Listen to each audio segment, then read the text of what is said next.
Anteriormente, Baikir logró descubrir la identidad del noveno cadáver superior, pero por el alto riesgo de que los héroes del futuro murieran, decidió no enfrentarlo inmediatamente y, en su lugar, decidió seguirlo sigilosamente.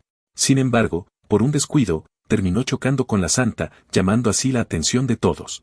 Por esto, decidió posponer la persecución. Al día siguiente, un serio Baikir inmerso en sus pensamientos, parecía no prestarle atención a su club, donde Ana mencionaba que numerosos incidentes no dejaban de ocurrir y como Ryukeyon estaba falto de personal, los estudiantes nuevos tendrían que ayudar.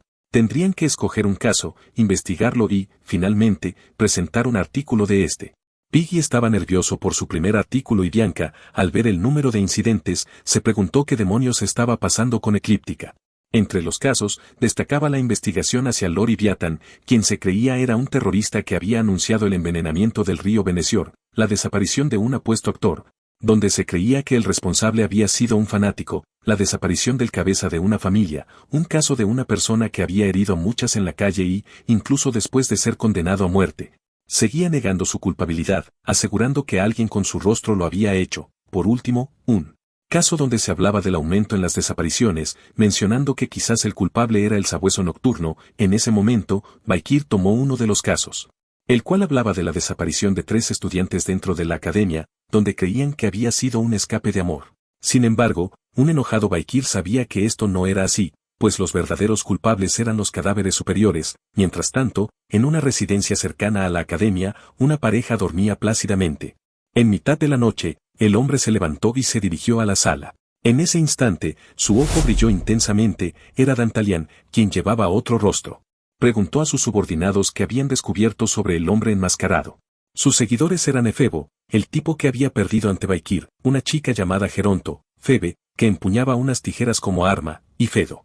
Dantalian reconoció la cautela del enmascarado, quien no había vuelto a aparecer desde la explosión. Con un gesto inquietante, deformó sus dedos y comentó que ahora sería inevitable expandir sus actividades.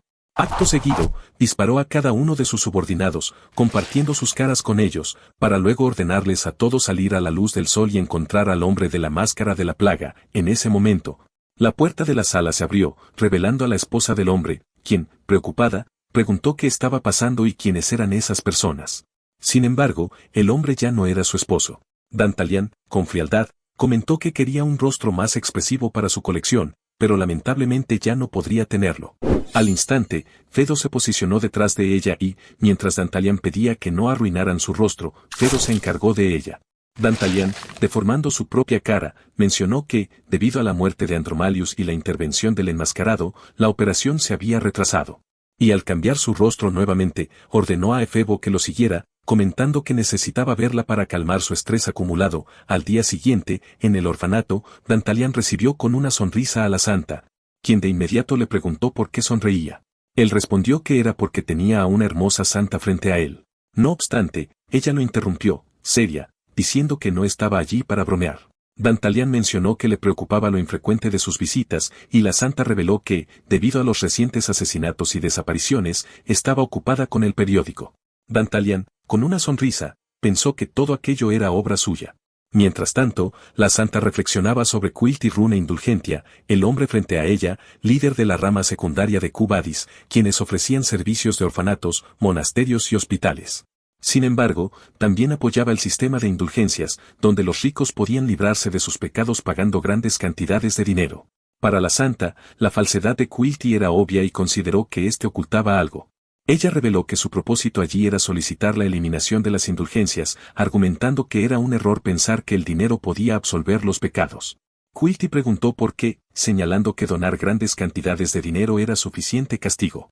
Pero la santa, firme, respondió que el verdadero perdón debía obtenerse a través de confesiones ante Dios y recibir un castigo adecuado, así que nada como las indulgencias podría salvar a las personas.